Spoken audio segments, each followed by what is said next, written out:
Bendiciones con todos. Tema 8: las verdades de la palabra de Dios. Hoy, 4 afirmaciones acerca de Jesús. Y utilizamos Juan capítulo 1, versículo del 15 al 18, que dice lo siguiente. Juan dio testimonio de él y clamó diciendo: Este es el de quien yo decía, el que viene después de mí es antes de mí, porque era primero que yo, porque de su plenitud todos tomamos, y gracia sobre gracia. Pues la ley por medio de Moisés fue dada, pero la gracia y la verdad vinieron por medio de Jesucristo. A Dios nadie le vio jamás. El unigénito Hijo que está en el seno del Padre, Él le ha dado a conocer. Poco a poco el autor introduce una y otra vez afirmaciones que muestran la divinidad de nuestro Señor. En este momento ha quedado clara la naturaleza humana divina de Jesús, lo cual no significa que posee dos personalidades, sino una sola, pero con dos naturalezas. Una vez más, no debemos olvidar el enfoque teológico que el autor realiza referente a la persona de Cristo, ya que su objetivo es desmentir las doctrinas heréticas referente a su persona.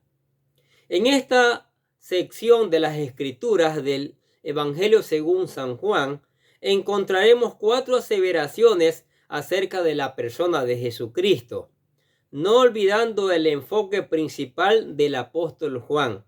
Podemos ver que estas 4 afirmaciones están orientadas a dejar claro la superioridad de Jesús ante cualquier siervo de Dios al considerar la extensión de su gracia. Jesús es antes de todas las cosas.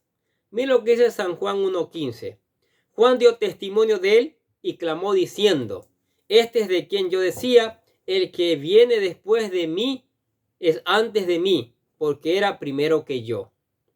La primera aseveración acerca de la persona de Jesús la encontramos en boca de Juan el Bautista, que dijo: Este es de quien yo decía, el que viene después de mí es antes de mí, porque era primero que yo. Sabemos que Jesús era 6 meses más joven que Juan el Bautista. Por tanto, es decir que Jesús era antes que él, que no se refiere a la edad, por la que posiblemente su aseveración iba dirigida a dos sentidos. Primero, Jesús era antes de él, no por nacimiento, sino en autoridad, ya que él solamente era un mensajero, mientras que Jesucristo era el verdadero Mesías. Sin embargo, si bien es cierto, Dios ha levantado grandes hombres y mujeres que han impactado este mundo al servicio de él, pero ninguno se iguala con Jesucristo, ya que sus obras son superiores. Juan el Bautista reconocía que él solo era un mensajero que portaba una antorcha, pero la verdadera fuente de la luz era Jesús.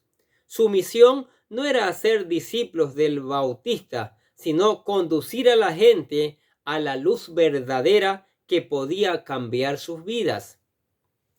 En segundo lugar, su afirmación podría hacer referencia a la preexistencia de Cristo.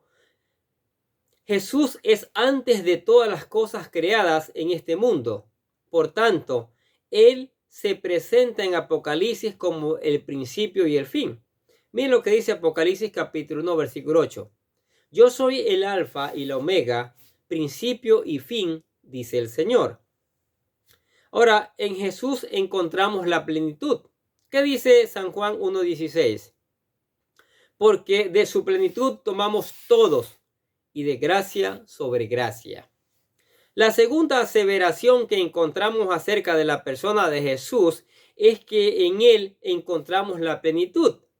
La palabra griega que el apóstol Juan usa para plenitud es pleroma, la cual da la idea de la suma total de todos los elementos de una sustancia.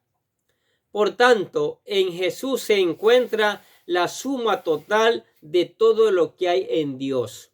El apóstol Pablo utiliza también esta palabra para decir que fue la voluntad del Padre que en Jesús habite toda la plenitud. Sí, mire lo que dice Colosenses capítulo 1, versículo 19. Por cuanto agradó al Padre que en él habitase toda plenitud. Y también afirma que en Jesús habita la plenitud de la deidad. Mire lo que dice Colosenses capítulo 2, versículo 9. Porque en él habita corporalmente toda la plenitud de la deidad.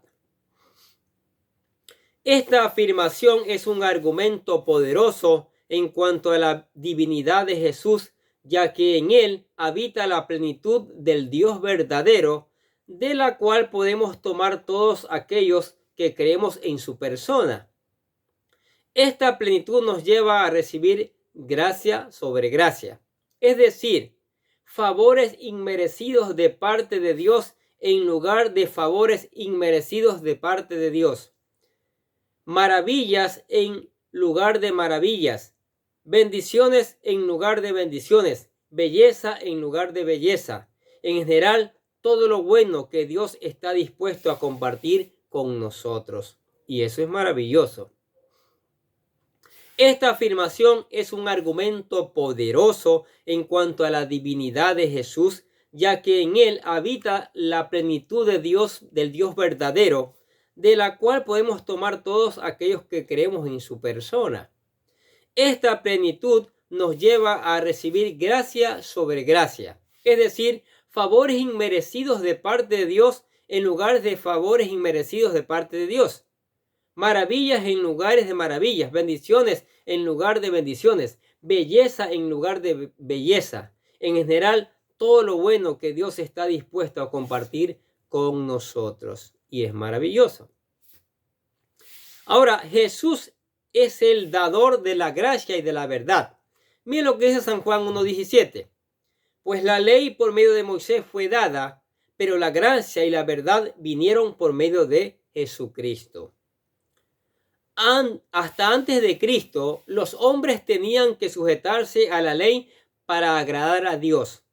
Sin embargo, nadie logró hacerlo perfectamente por lo riguroso que ésta era y la misma imperfección humana como tal, y como lo reconocieron los primeros cristianos en el Concilio de Jerusalén, cuando discutían acerca de que si los gentiles se habían convertido a Dios, habían o no de guardar la ley. Mire, por ejemplo, recordemos Hechos capítulo 15, versículo 5 y versículo 10. Escuche lo que dice. Pero algunos de la secta de los fariseos que habían creído se levantaron diciendo: es necesario circuncidarlos y mandarles que guarden la ley de Moisés.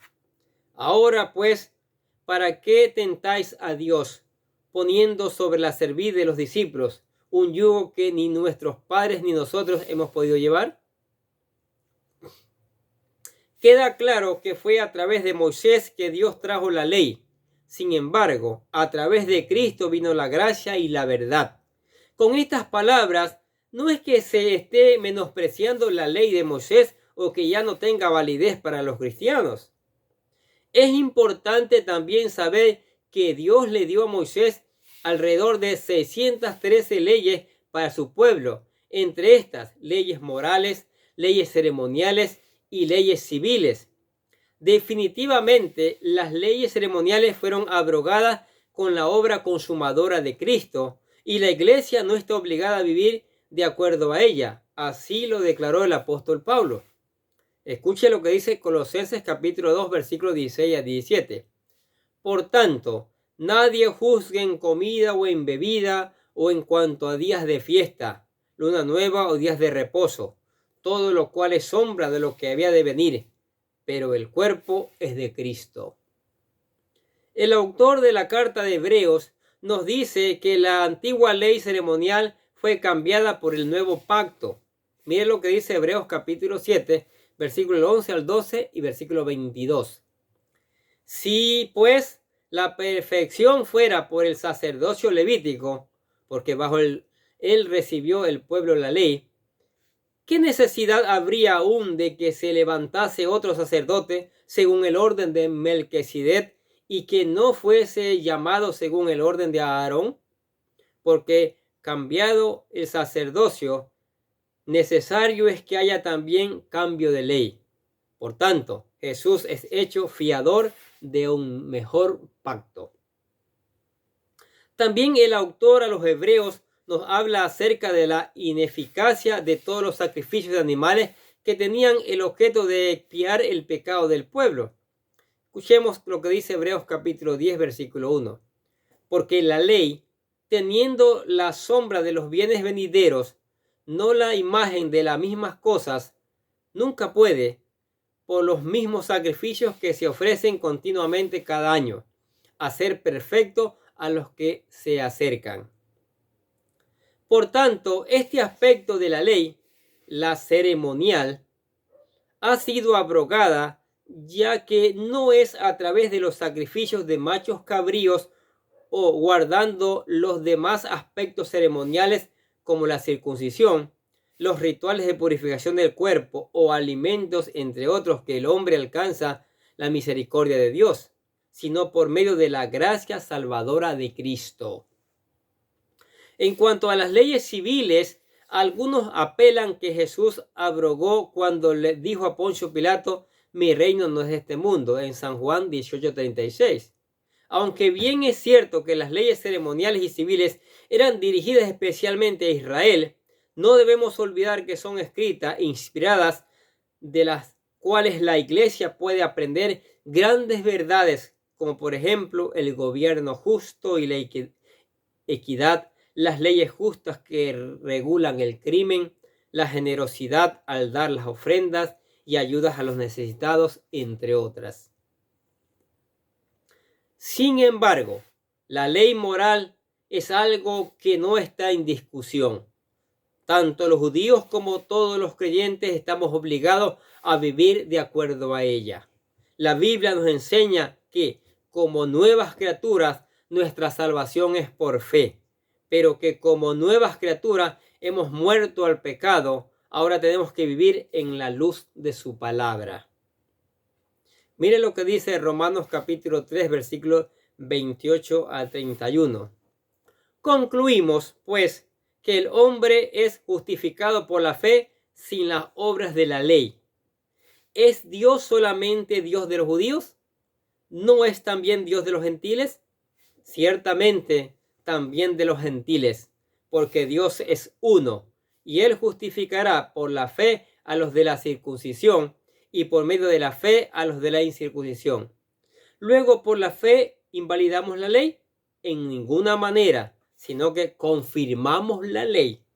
Muy claro, ¿no es cierto? Ahora, Dios el Padre se ha dado a conocer a través de su Hijo.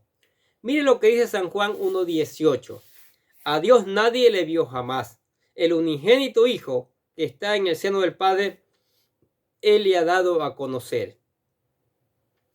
La última aseveración acerca de Jesús la encontramos en el versículo 18, donde sus primeras palabras son: a Dios nadie le vio jamás.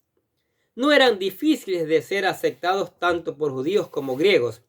Los judíos del tiempo de Juan creían que era imposible que alguien llegara a ver cara a cara a Dios y por tanto conocerle directamente. Aunque Él se había revelado a través de la naturaleza y por medio de la ley y los profetas, nunca nadie habría soñado con el hecho de conocerle directamente. Y si alguna vez se manifestó, lo hizo a través de una zarza ardiendo o solo se escuchaba su voz acompañada de relámpagos y truenos, pero nunca se vio su forma real. Por ejemplo, ¿qué dice Deuteronomio capítulo 4, versículo 12? Y habló Jehová con vosotros en medio del fuego. Oísteis la voz de sus palabras, mas a excepción de oír la voz, ninguna figura vistes. A Moisés le dijo que nadie podía verlo y seguir con vida. Éxodo 33:20. Dijo más: no podrás ver mi rostro, porque no me verá hombre y vivirá. De igual forma, los griegos creían que era imposible pensar que la divinidad pudiera revelarse personalmente a los humanos. No obstante, Juan introduce un nuevo concepto en la mente de ambas culturas. Dios puede ser conocido personalmente a través de su Hijo. Uno de los propósitos de Jesús era revelar al Padre a través de su persona. Miren lo que dice San Juan 14:7. Si me conocieseis, también a mi Padre conoceríais, y desde ahora le conocéis y le habéis visto. En una ocasión, uno de sus discípulos le dijo a Jesús que les revelara al Padre, pero el Señor les respondió lo siguiente en San Juan 14, del 8 al 11. Felipe le dijo: Señor, muéstranos al Padre y nos basta. Jesús le dijo: ¿tanto tiempo hace que estoy con vosotros y no me has conocido, Felipe? El que me ha visto a mí, ha visto al Padre. ¿Cómo pues dices tú, muéstranos al Padre? ¿No crees que yo soy en el Padre y el Padre en mí? Las palabras que yo os hablo, no las hablo por mi propia cuenta, sino que el Padre que mora en mí, Él hace las obras. Creedme que yo soy en el Padre y el Padre en mí. De otra manera, creedme por las mismas obras. Por tanto, por medio de Jesús podemos llegar a conocer el verdadero Dios, ya que Él es la sustancia misma del Dios invisible. Dice Colosenses 1:15 lo siguiente: Jesús es la imagen del Dios invisible. Esto es posible debido a dos razones. Primero, Él es el único que puede revelarlo, ya que es el unigénito Hijo. La palabra griega para unigénito es monogenes y hace referencia a Jesús como el único Hijo de Dios.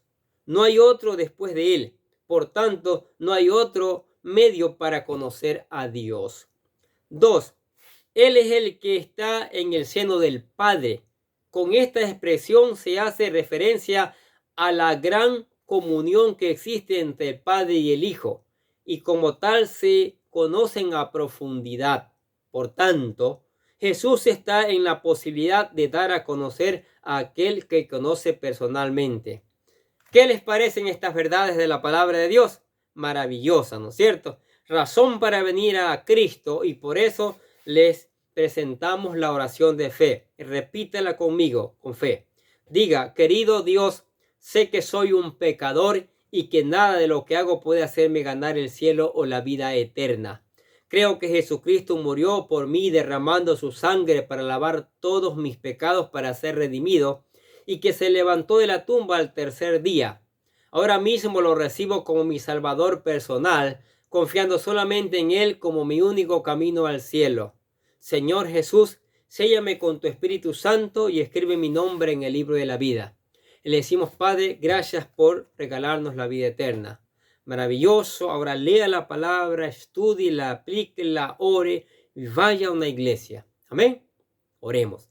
Padre, te damos gracias por tu palabra maravillosa. Bendícela, Señor. Que dé fruto abundante, Señor, y que haya una cosecha inmensa para gloria de tu nombre. Te damos gracias por tu amor, por tu misericordia, por tus bendiciones que son maravillosas cada día, Señor. Te damos gracias por la iglesia. Bendice a la iglesia. Úngela con el poder de tu Espíritu Santo, desde el pastor hasta los más pequeños, todos los miembros, Señor. Añade cada día a los que han de ser salvos, bendito Padre Celestial. Y también te damos gracias por la familia. Bendice a los padres, a los abuelos, a los hijos, a los nietos. Que se levante una generación que obedezca, que honre tu palabra, Señor. Y que sea de testimonio al mundo, Señor.